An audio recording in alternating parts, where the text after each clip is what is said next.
Good morning and welcome to Let's Talk Autism with Shannon and Nancy. I'm Nancy Alspaw Jackson. And I'm Shannon Penrod. Hello, my friend. Glad to be here. Glad to be here. Glad to be alive and glad kicking. to be alive and kicking and, giving everybody you know what. Yeah. We've got a big show today, so we should kind of jump into news. Yes. Because we got two guests today. Right. So pretty excited about that. So did you hear, I'm going to start with the supermarket. Did you hear about this? I think sometimes I feel so overwhelmed, and I shared this with you earlier this week. I feel like I never get anything in the done pile. And I beat myself up sometimes, like, I'm like, what have I done to help anybody lately, kind of thing, and I sometimes I feel overwhelmed, like none of us can make any difference. But I gotta say, one mom made a big difference at a ShopRite in Pennsylvania as a result of her saying, hey, you need to do something a little different. They have introduced a specialized checkout lane With Play-Doh, putty, rattles, puzzles instead of candy. Thank you. Why can we make this all over the country? One of my biggest problems is the checkout lane. Right, and I think that is for a lot of people. But so Kristen Jakowski has a 5-year-old daughter, and she's on the autism spectrum, and she experiences meltdowns when she eats sweets and sees candy in the checkouts. And we've talked about this before, that this is a lot she different people. How many of you out there have this issue? Yeah, everybody raise your hand. Did we just feel like the whole world go, right? In any case, she launched a petition on change.org asking the retailers in general, specifically Target, to offer sensory-friendly shopping lanes. And one of the signers put her in touch with the director of the Brookhaven ShopRite. And less than 2 weeks later, the new checkout lane was open. All right, ShopRite. How to be on We that? love ShopRite. And also, she mentioned that the situation's hard enough already without the stares, comments, and eye rolls of disgust. How many of us feel those? Oh, yeah. And have experienced that. And, Wyatt still has an issue with the checkout lane, and I know a lot of our kids do. And if your kid's on a GFCF diet, it's very difficult. Yeah. Because they can't have what a lot of kids have, and they see these other kids grabbing things. So Absolutely. It's not easy. Absolutely. I see people having kids not on the spectrum having a meltdown Absolutely. in the checkout lane I know. on a daily basis. Yeah. So what a great thing. We love ShopRite, and fabulous mom who got the petition started, because I'm sure this is not going to be the only store that catches on. They've gotten so much publicity. Yeah. Other stores are going to start to do it. We'll let you know about that, but you'll see it too. Okay, we talk all the time about social skills and social anxiety and wanting our kids to participate. There's more and more discussion about what is it chemically that gets our kids to interact socially. In fact, in just a few minutes, we're going to be talking with Dave Humphrey about a probiotic that has the potential to do this as well. But there is something called cyclocerin, I believe is how you pronounce it, that in recent small studies has shown significant improvement in social interactions in older adolescents and young adults with autism. Because aren't we always talking about how there isn't enough for people in this age range? So this is a very interesting... And this has to do with a gene called protocadarin 10, which is a neurocell adhesion molecule that is involved in brain development and the maintenance of synapses in the brain, okay? And that this drug apparently enhances those receptors in the brain. So if this works, I hope it comes out soon. I've been asked many times if there were a drug that would improve Wyatt's most, I guess, what would I say, the more negative symptoms of his autism, would I give it to him? You bet your sweet bippy. Right. And I think it's important to note that, people aren't talking about changing who the person is. No. You don't want to change who Wyatt is. But if it could help him overcome some of his, whatever it is, like his self-stimulatory, his anxiety. Like we'd all like to get rid of anxiety with in other our people. kid, right? Yeah. But not lose who they are. Absolutely. Because you can medicate somebody to the point of where they don't care, but then you lose who they are. And I don't think there's an autism parent that wants that to happen, but we all want to reduce reduce our kids' Well, anxiety. it's sort of like SSRIs, serotonin Right. reuptakers. They don't change who you are. Right. They just help with that serotonin level, and I think that's Absolutely. important. Absolutely. So there's lots more news, but we've got so many great things going on in the show. In just a minute, we're going to be joined by Dave Humphrey, who is from Kirkman Labs, and he's an incredible gentleman who's working on a bunch of different things, but in particular today, he's going to talk about 2 different studies that he's involved with that look to reduce or eliminate high-risk autism. We're talking about circumstances where in the past, we've seen that one child is born on the autism spectrum, and then that means that the second child that family would be looking to have is at a higher risk to develop autism than anyone else. He's got some pretty exciting news for us. So we're going to take a break and we're going to get Dave on Skype, and then he's also going to talk to us about a new probiotic, which I'm hopeful to try for myself and for my son, that has been found to help with gut issues, but also might have a benefit in social skills as well. So stick with us, Dave Humphrey, after these messages.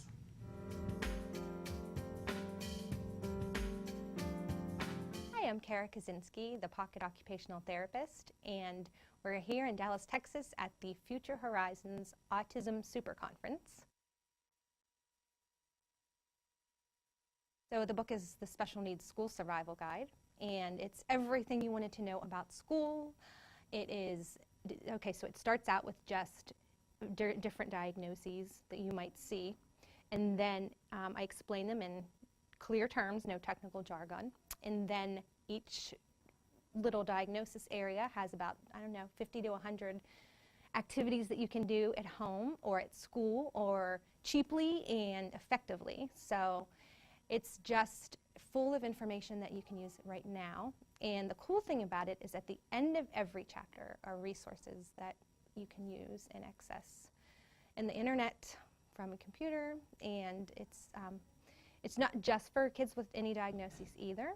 It's for kids that are just having trouble with handwriting or with dressing in school or transitions too.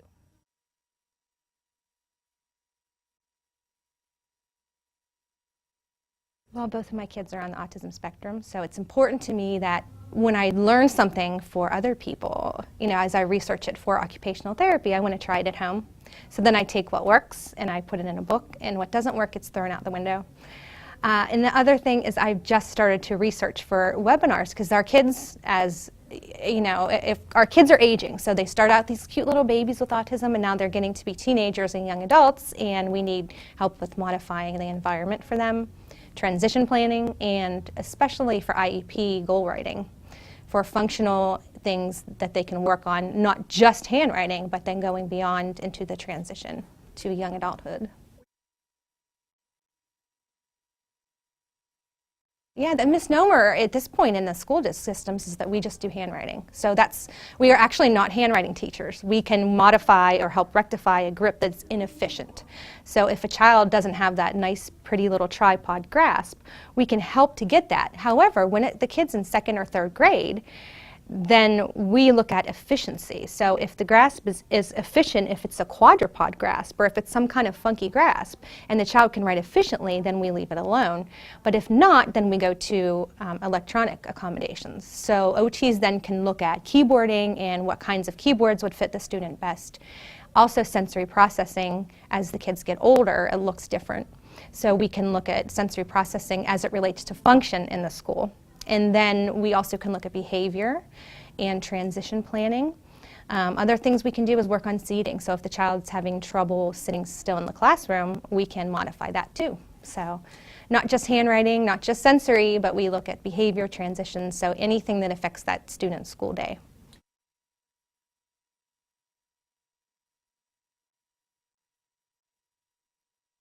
Right, so that's a really good question, because sensory processing disorder did not make it into the last DSM, which is the way that medical professionals classify disorders. So it did make it into the classification under autism, but sensory processing disorder is very confusing, and a lot of therapists treat it differently. So the general overview is that sensory processing is either a heightened response to stimuli in the environment or a too low, which is hypo, response. So if the student perceives perceives every noise around them is equally as important, or every feeling. So I'm sitting here, I can feel the chair, my sweater, the noise around me. Then it's hard to concentrate and focus in the classroom on what you're supposed to be paying attention to.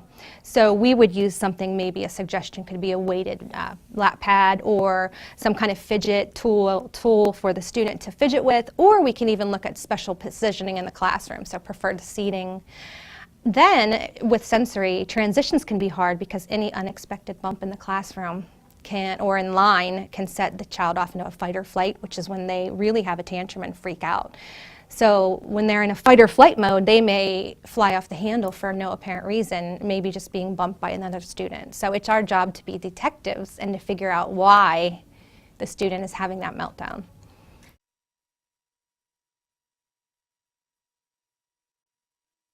So my CDs were created for my own kids my son in kindergarten didn't like the fire drills. So he was afraid to even step foot into the classroom because the fire alarm may sound. Of course, the school's not going to say, oh, let's just set off the fire alarm for your son, Bob. So we thought, where can we get a fire alarm? So we went into a recording studio and picked a whole plethora of sounds that you couldn't control, fireworks, thunder, sirens, and we put them on a CD, and I wrote nursery rhymes, changing the words to blender, blender, it's okay, or different little Mary Had a Little Lamb is something to do with thunder. So they're kind of fun, and that way the student can control the volume of the sound. It's not a listening therapy, there's no headphones involved. It's just a fun way to control sounds that you normally couldn't control. So they're for sale at my website, thepocketot.com. Welcome back to Let's Talk Autism with Shannon and Nancy. Nancy and I are joined right now by David Humphrey. He is the Forum Institute Board President.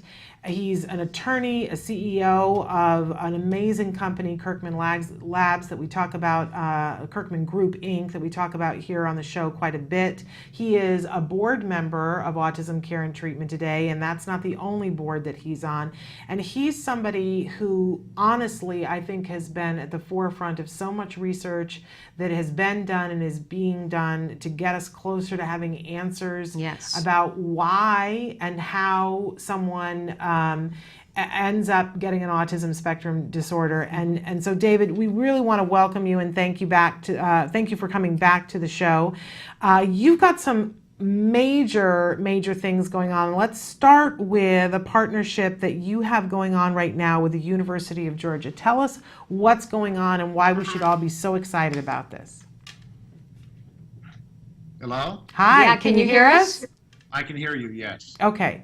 Did you hear that last question about the major announcement with the University of Georgia? Can you tell us about that?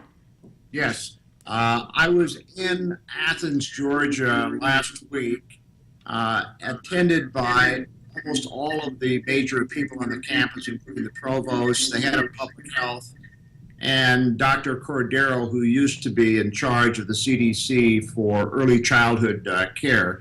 And we're doing a joint venture with the University of Georgia to focus on a very intriguing project called P2i, which is, can we go ahead and by having a scientific protocol from preconception through the first years of life, significantly improve the safety of pregnancy, but more importantly, can this be the key for us to really dramatically reduce chronic disease in children? And obviously autism is a primary category, but also cancer, diabetes, juvenile Crohn's disease, a whole list of things that affect almost 30% of all the children by the age of 5 will have a chronic disease they won't recover from.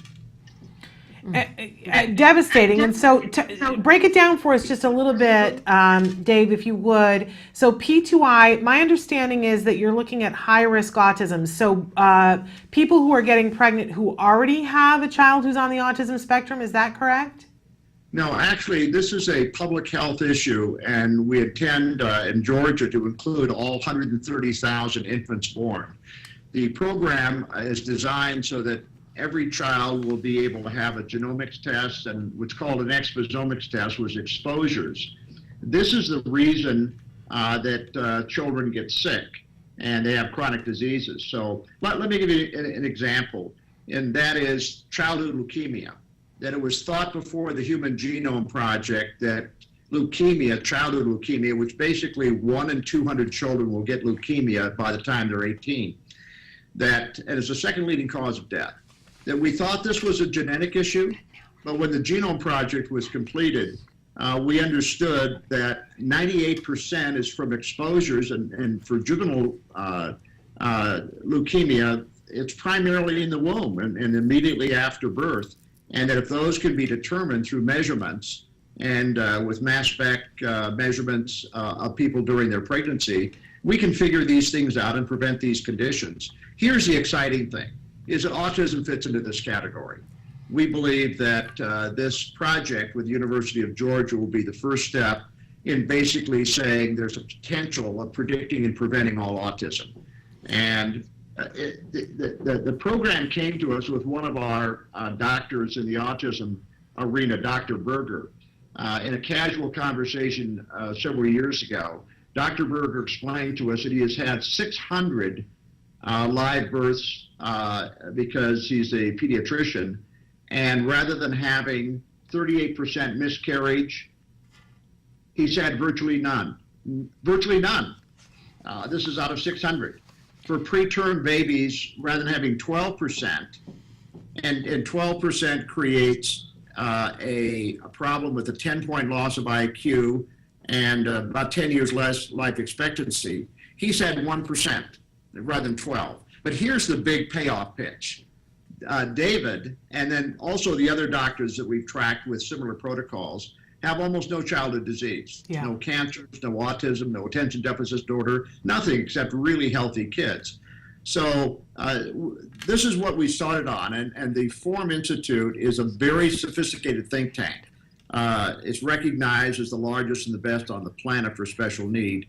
We did the Autism Treatment Network. We published extensively in the publications like Pediatrics. And what we really try to do is bring consensus. So I know this is a lot of information for your viewers, but it's important. Yes, and I have a question, Dave. You mentioned exposures. What exposures? What types of exposures? When we're looking at testing women for the exposures that they have, what we're really looking for, Nancy, is the 240 toxins that have a direct impact on the development of the fetus, especially brain development. This is where we're seeing autism develop, is the impact in the second trimester to the frontal lobal area. And these effects on the brains of the children have profound effects on regressive autism. So what we're doing is we're trying to reduce that level. The second area that we're looking at is an area called microbiome.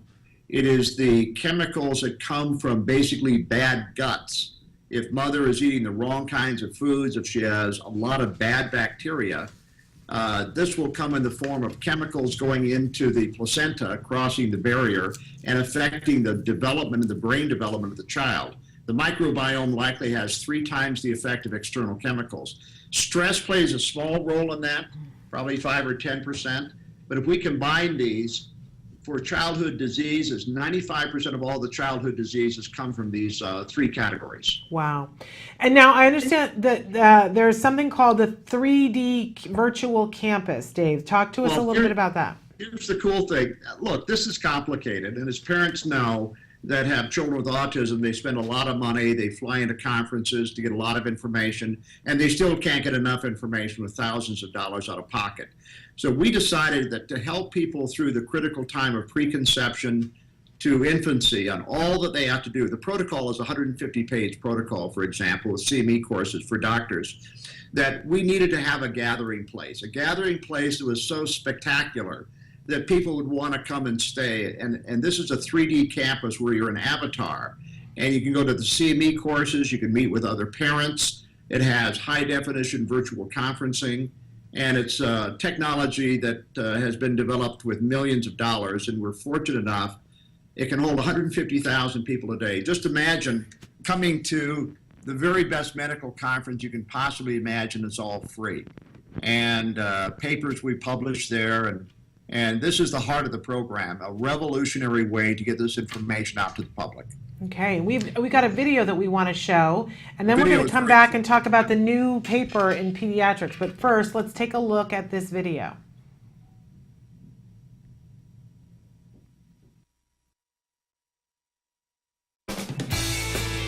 Imagine for a moment a world, a virtual world that offers a revolutionary approach to healthcare. It's an approach that allows couples to collaborate seamlessly with their physicians to plan their families from preconception to infancy. The Forum has created this world through its virtual campus that's set to open next year. Once open, up to 150,000 people can interact at any given time. They can take part in global discussions such as CME courses, small group study, or individual research. Now that you've arrived, we invite you to take the next step by joining us for a tour.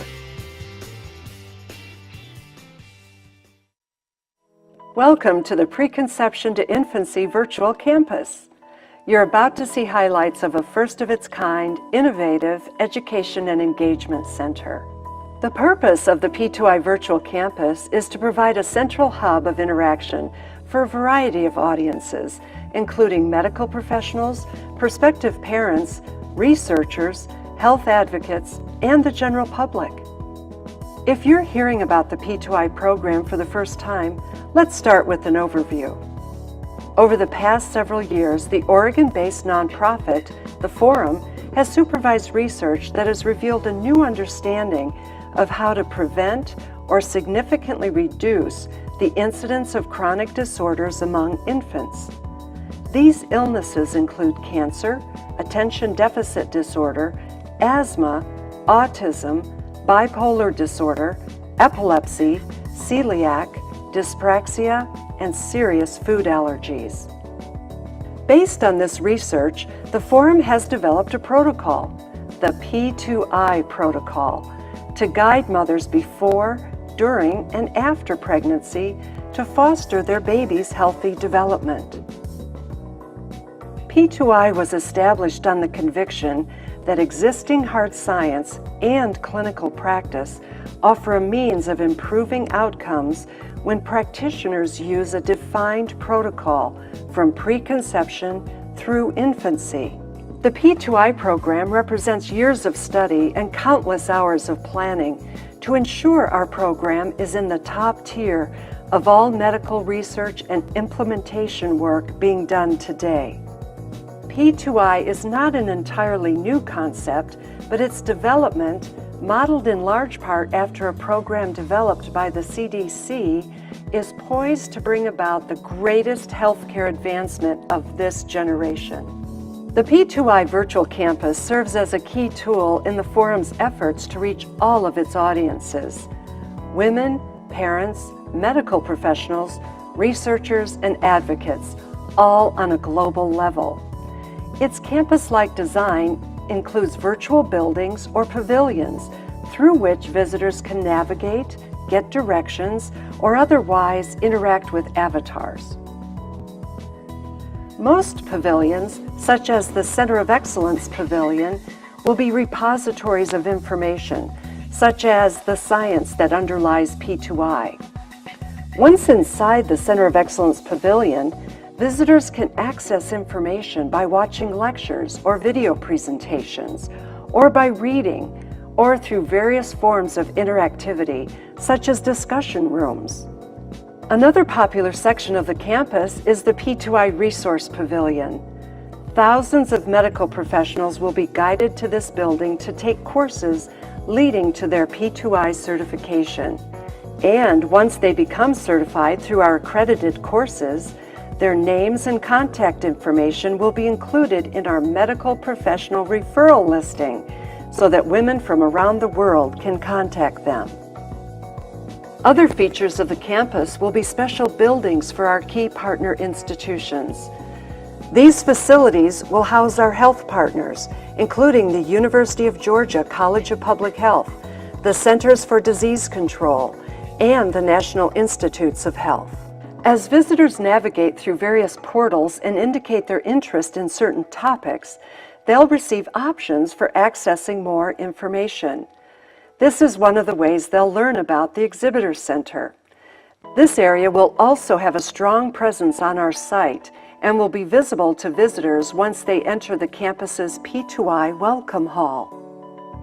Visitors will be guided by an avatar, offering special information about our premier exhibitors to encourage more traffic to these pavilions. And with steady promotion, we'll be on track to experience exponential visitor growth.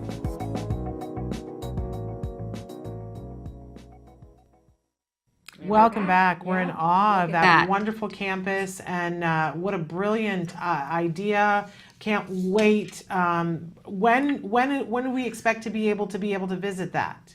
Well, two things. The campus will open amidst about a 60 million exposure PR campaign we're going to be doing nationally, probably in March of next year.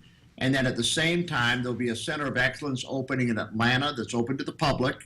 And it will be the leading OBGYNs, and it will be a 5-year protocol to protect women from preconception through the first 5 years of life.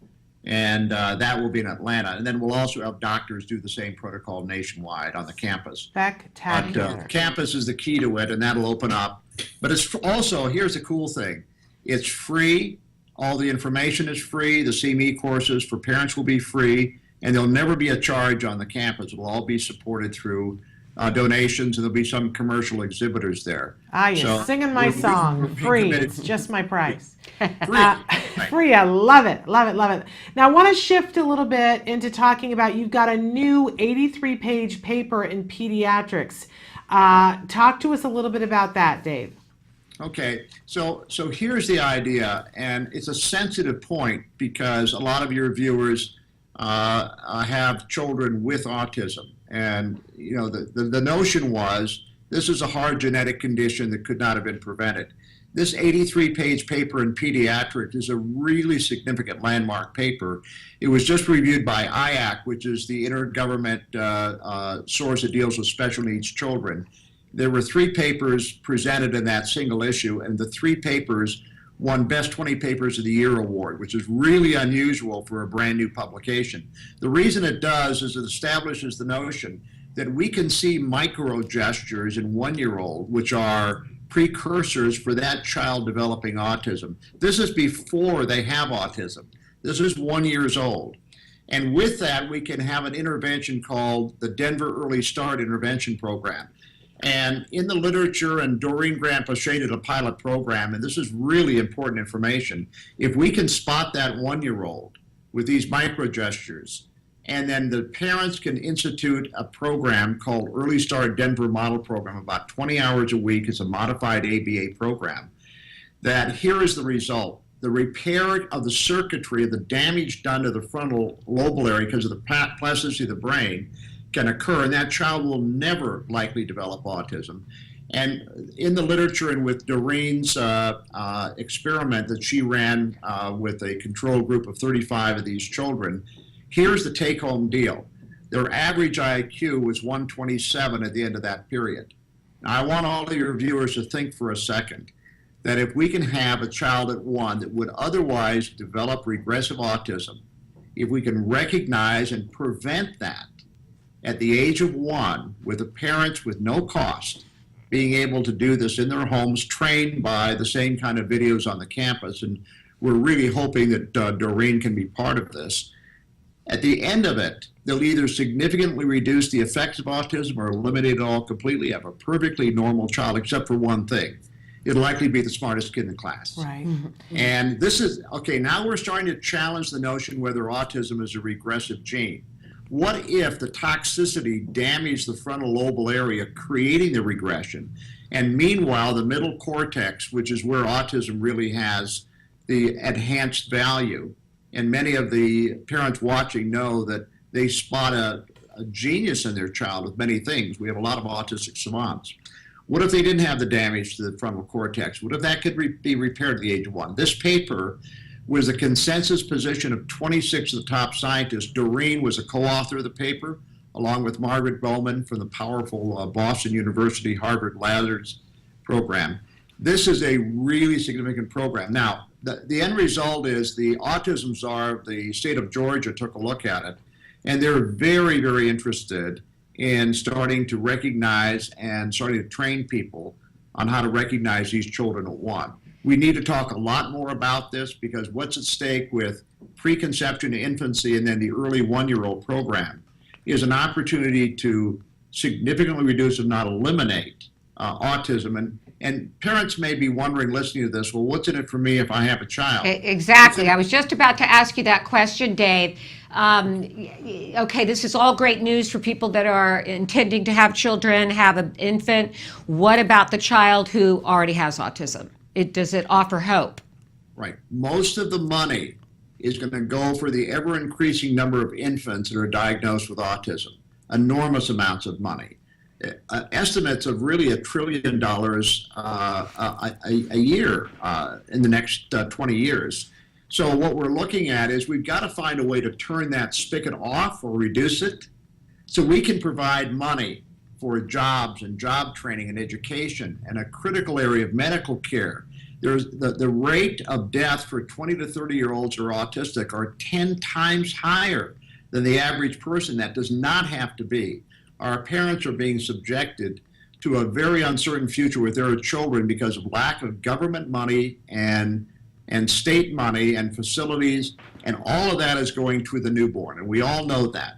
My reason for doing this and my love of this community is we've got to find a way to provide more money and resources for this population, your children, and your teenagers and your adults. And I've been in this for 20 years, and it's gone from a 5-year-old to a 25-year-old, and the problems don't stop.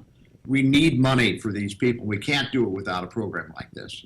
It's a great point, though, and I've never heard it put Very so eloquently that to the point. in order to get money for our older kids, we need to shorten the amount of time for the younger kids, Right. and diminish the number of younger kids that have to go through the extensive intervention. So good point. Yeah, and Dave, thank you. This is just fascinating, and I know that all of our viewers are going to be extremely interested in following the developments on this. And thank you for joining us today and the enlightening conversation. And we wish you the best of luck with P2i and the Are you new coming project. for Denim and Diamonds?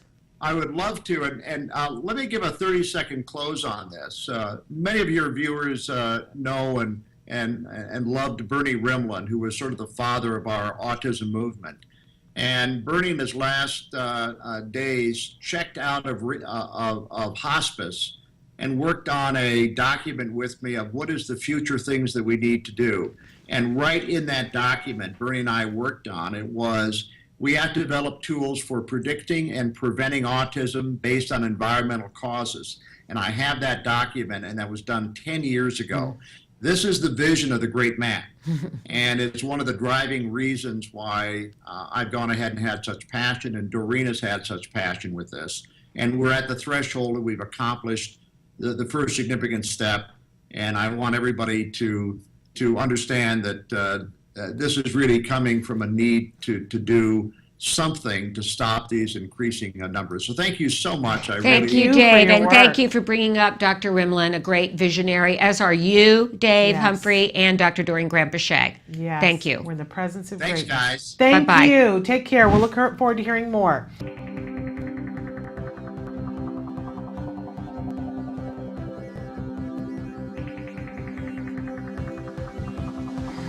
Hi, welcome back to Autism Live and What's Left. I'm here with my good friend Amy. I'm so glad you could come Yeah, back. it's a lot of fun. Thank you, Amy. Where are you from? New Jersey. Jersey. Jersey. Jersey. Great. Well, I love having you here. She's with Amy, one of our partners here on Autism Live, and we're going to cook up something really yummy today. What's on the menu? So we're going to do pudding. Wonderful. You know, something that kids all like, but we're really focusing on trying to increase the healthy fats Right. that our kids are getting. Avocados are a great source of healthy fats, but a lot of our kids are very adverse to green foods. Right. So pudding, especially a chocolate pudding, is a fabulous way to get the healthy fats in our kids without them knowing it. Yes, and that's so yummy. When we And- think about, most puddings are usually made with dairy, Right. which we're trying to be milk-free. It's the fat in the milk that gives us that creaminess. So in this case, we're going to use the avocado to do the same thing. Wonderful, wonderful. So what do we got on deck first? So we're going to start with some sprouted almonds. Great. And let's do a little bit of coconut oil. in with that, Wonderful. coconut butter. And it's warmed up, I see, so, or I feel. So basically what we're trying to do here is make like an almond butter. Okay, so I can go ahead and start that up? Wonderful.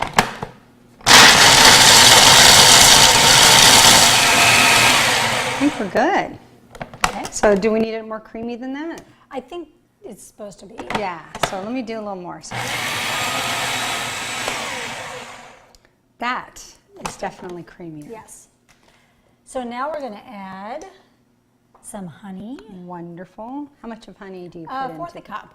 Great. And this is where, again, depending on how sweet of a palate your child has, you can either do a little bit less or a little bit more. The nice thing is that honey is a very natural sweetener. Correct. So it's very good for our kids to have. It is easier to digest than certain sugars. Exactly. Out there. It's pure. It's more Right. nature-based. And the other nice thing is that it's very antibacterial. Right. So it's got a lot of healing properties Wonderful. that other sugars would not have. What do we got next? So this is just filtered water. Wonderful. We are going to add in three-fourths of a cup of cocoa powder. Okay, 3/4 of a cup. Look at me guess. Yes, you're.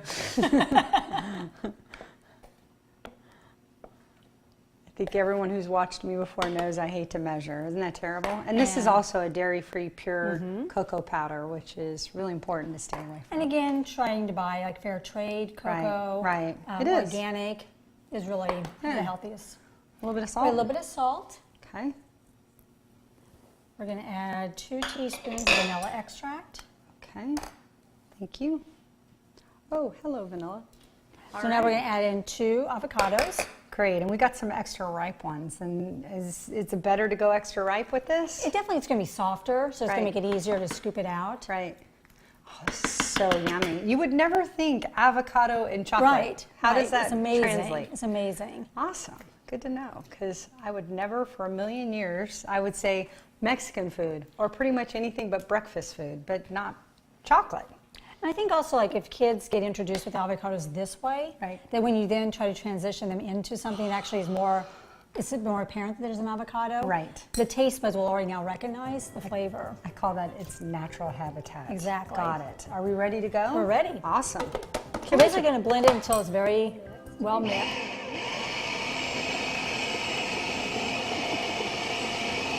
So, oh my gosh, this is beautiful. So how would you serve this? So basically just serve it like you would pudding. Okay, great. In this case, it Am probably I- needs to be Just chilled a kidding. little Oh, bit. okay. I'll wait to put it in my mouth. That is so funny. Oh, this looks and smells like chocolate, really good pudding. Exactly. Not the healthy thing that we're trying to fool our kids with. Oh, Amy, what a great idea. And the good fats, like you said, good for the brain, good for digestion. I love it. So how long would I refrigerate this? I don't think it needs a long time. Okay. I think it's more that we've used coconut butter. Right. And so it's going to melt at a temperature that's room temperature. I guess we're just going to have to see the rest of that pudding, chocolate pudding, avocado that look pudding good, later. though? It looked great. It tasted And good, too. we are back, and we are joined by Vince Redmond, marriage and family therapist, and of course, ABA. Expert here, and he's always here every month to lend us his guidance. And Vince, we were talking about in the news meltdowns, and this supermarket that started specialized checkout lanes because a mom whose young daughter, 5-year-old daughter Navy, had meltdowns. So it was hooray to that supermarket. We wanted to talk to you a little bit about meltdowns, and Shannon, And you in had fact- something interesting. Yeah, I wanted you to talk a little bit, Vince, about the fact that it's a two-way street, that not only is it the kids having a meltdown, but that sometimes as parents, because of our thoughts and feelings and concerns about it, we have reactions.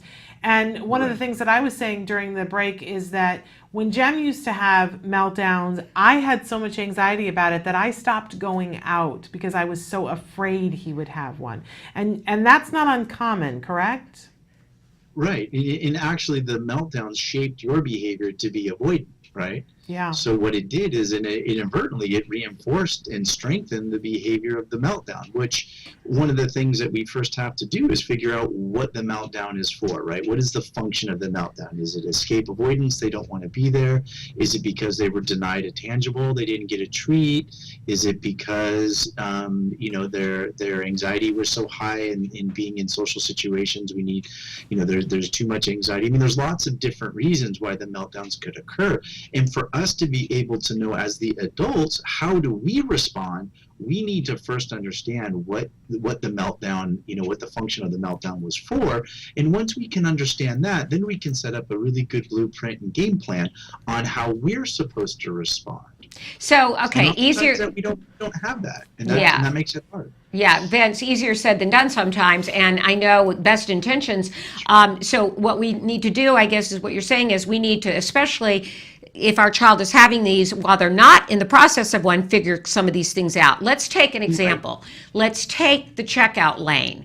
And let's take how can a parent, let's say, okay, I take Wyatt, he has meltdowns often in the checkout lane. It's usually about wanting a candy, wanting a chocolate bar. He knows he can't have that. He'll grab it, I'll say put it back, and then he'll start to melt down. And he's got me between a rock and a hard place because there's a line in back of me. I'm embarrassed. We're all like freaking out. The people don't know what to do. And he knows he's more likely to get his way if he has that meltdown. Right. And again, to your point of you can't figure it out right then, right? I mean, this takes some time to sit back and to analyze it and look at what led to it, to be able to come up with a function. So I definitely agree with you. It's not something that we're going to be able to do on the spot. But with your example, your example is, it's a denying of a tangible, right? He wants that one candy bar and he can't have it because of his diet or too much sugar, or maybe just a preference, and we're not able to do that. So what we need to do is establish a reinforcement system that he can have while he's out in the community, especially the grocery store, right? And practice it as much as we can in times where we're not actually shopping, right? Times that we don't need to rush through the line, where we can actually work on it. Now, we can do that with the professionals, with the therapists, but parents can do this as well. But the key to that would be to establish an equally reinforcing reinforcer that we could use that's going to be used to reinforce his good behavior in the store. That would be my first suggestion, is we would need to find something that would be just as powerful. What about going over rules in advance? I get the reinforcer, and maybe I take in a mint or something he can have, sugar-free, dye-free mint. What about going over the rules before we go in? Is that something you suggest, like saying, okay, we're going to go in the store, we're going to be quiet, we're going to stick with mom, and we're not going to have anything that we know we're not allowed? Is that something you recommend? Absolutely. I think that's exactly what we want to do. We want to go and we want to talk to them and give them the predicted behaviors that we expect of them going through the store. Holding onto the cart, not running away, not entering, and basically you're setting up their expectations. If we do this, and then you'll say, and then you can get your mint or your gum or your chewy or whatever it may be that we establish as the reinforcer. And then this way they can predict, they know what they're supposed to do, they know what they're going to be involved in when they're at the store. And then this way it gives them the game plan. It gives them a blueprint on how to get their reinforcer. And they realize that when, by doing it that way, they get a reinforcer. By throwing a tantrum, they get nothing. They will shape their behaviors to do what's going to get them what they want. Yeah, something that somebody said to me, it might have been you, Vince, but somebody said to me at some point, when I come to work, I know what the expectations are of me, and I know when I'm going to get my paycheck. If I came to work and I was working for, weeks on end, and I still didn't know when my paycheck was going to come or what my paycheck was going to look like, I might not do the level of work that I do, right? And so in at whatever ability the person is, whether we're talking about a 3-year-old who's nonverbal or we're talking about a 17-year-old who's verbal, letting them know, here's what the expectation is, here's how long it's going to take, and here's what your paycheck is. Right. It's that thing that we talk about all the time, Nancy, about it's a duh. Expectations and being clear and firm in what's But expected. It feels And like in the moment that it's going to take so much time and so much energy. And the reality of it is that it takes an expenditure of energy in the beginning and it saves us so much time and energy on the other end. But we have to recondition ourselves, right, Vince? We have to know what the Absolutely. paycheck is. And you're exactly right. If we don't know what our reinforcer is, it might not be powerful enough, right? Right. Because we don't know. If I was going to get paid 50 cents for 3 weeks worth of work, then it's not going to be very powerful, right? Right. But if I know I'm going to get a regular paycheck and I know it's going to be on a regular schedule, I'm going to work just as hard each week.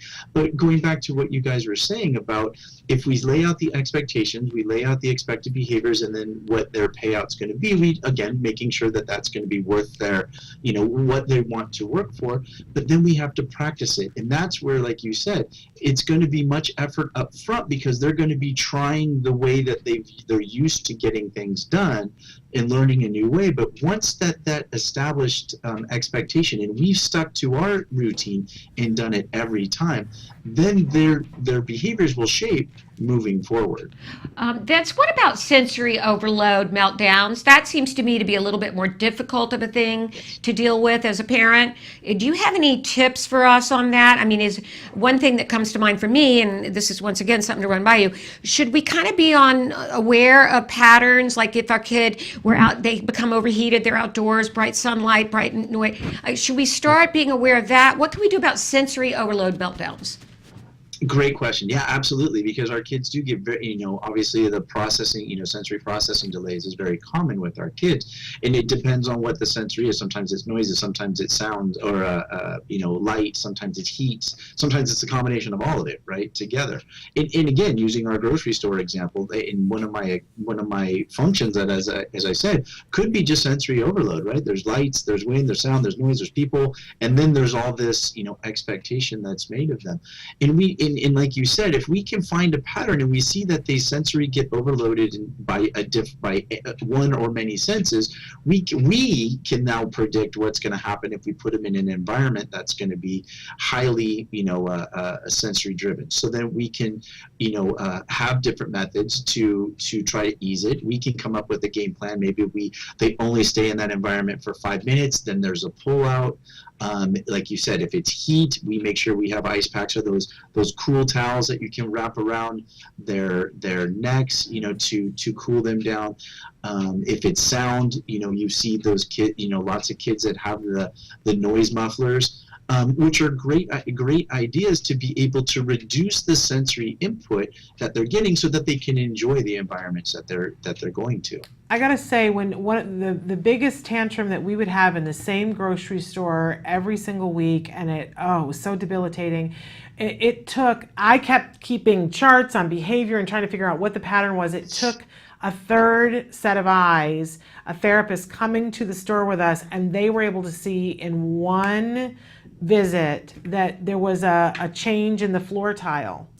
That it went from a smooth to squares, and I didn't know that Jem had a visual problem. And then I started noticing it. Like, he would always have a tantrum when we were leaving Disneyland in the parking structure, and I thought it was because we're leaving Disneyland. Right. Well, it's because there's tile there, and his eyes, that was unsafe. Yeah. And so it set us on a path where they did systematic desensitization. Right. With Jem, and it changed everything. Wow. But I did not know for months. I wonder how many kids have this. Right? But until you have somebody with that third eye, that's why I always say your program has to have legs. Take the therapist with you. I think a lot of parents misunderstand that if the therapist goes, then that the parent is hands off and the therapist does everything. I like when you take your child, you go, and the therapist only talks to you, not to your child. I think that's the best parent training, and that's when you get the best possible results. And that increases our collaborations together, right? There you go. Yeah. That's true. You know, I think this is such, I know we're, how much? We got 2 minutes. Okay. I think this is such an important topic. And Can we do this next month and get into Absolutely. some more specifics, Vince? Sure. Okay, because I want to also talk about, first of all, I want to invite our viewers to write in. Yes. Write some of your specific meltdown tantrum situations, what you need guidance and help with, so we can get those to Vince. Yes. And also, we want to deal with the parent in our next show with you, Vince, on this topic of meltdowns and tantrums. We want to talk about the parent part of the equation, because for me, when Wyatt was at his zenith of I would say autism, when he was so severely affected at age 4, he would have like 9-10 a day tantrums, and some of those would last a half an hour. And Right. I could not get my equilibrium back. I could not get back to center in any way, shape, or form, and I was dreading the next one. So I want to talk to you, maybe in a minute, you could tell us some tips for parents. Yeah, we've got 1 minute. 1 minute. No, Save the world, Vince. no pressure. No, and you're right. I mean, I think a lot of it is our anxiety goes up, and this is why it's for the kids, it's very effective to throw a tantrum out in public, because our anxiety is heightened because of social judgment and social eyes, and all the social situations that happen when we're out there. We tend to automatically try to stop it as quickly as we can. So our anxieties are heightened. They're getting reinforced. We don't know what to do, and then the stress of eyes on us. Now we're being judged. It's a nightmare. And what happens though is we need it's pre and a post, right? So pre tantrum, if we go in with the plan and we have that strategy that Shannon was talking about, where we're collaborating with a professional, we've come up with a strategy. Our anxieties are going to be a little bit lower because we have a plan, right? And we know how to react, and we know what we need to do. So it's a little bit better because we're anticipating it and we know what to do. So that's one part of the anxiety, the pre-anxiety. Then we have the post-anxiety. What do we do? Our adrenaline's going to go up, our anxiety's going to go up, even if we know what to do when the tantrum still happens. We have to find a way to be able to center ourselves afterwards. We can do everything 100% correct, and then we have to do something to ourselves to make ourselves calm down. This is where breathing exercises will come in. This is where, giving yourself a mental break. This is, different types of techniques that we can do, or we can talk to the family about, to give yourself a 2, 3, 4 minute break to be able to gather yourself, gather your thoughts, gather your breathing again, so that you can go ahead and proceed forward. Okay, Love it. great. And we're totally out of we're time. gonna continue this topic next month. And so for viewers, please write into us with Yes. your questions. We'll be back with Vince. Sound like a plan, Vince? Sounds great. Okay. Thank you so All right, much, thank Vince. you, Always a consummate And- professional. And when we come back next month talking about this topic, I've got a really kind of amusing, funny story about when Wyatt had one of the worst tantrums of his life when our regional center coordinator was visiting at the house. Oh, that's called timing. All right. Thank you so much, Vince, for being with us. We're totally out of time, but we are back tomorrow. It is my birthday tomorrow. We're going to do a special show tomorrow with all my favorite things on it. So you won't want to miss that. Thank so God make she sure. said that. Yeah, at my age, you got to put it out there. That's anyway, so make sure that you tune in tomorrow. Until then, give your kiddos a hug from me. And yourselves a hug from me. Bye-bye. Bye-bye for now. Your birthday? Yes. Whoa.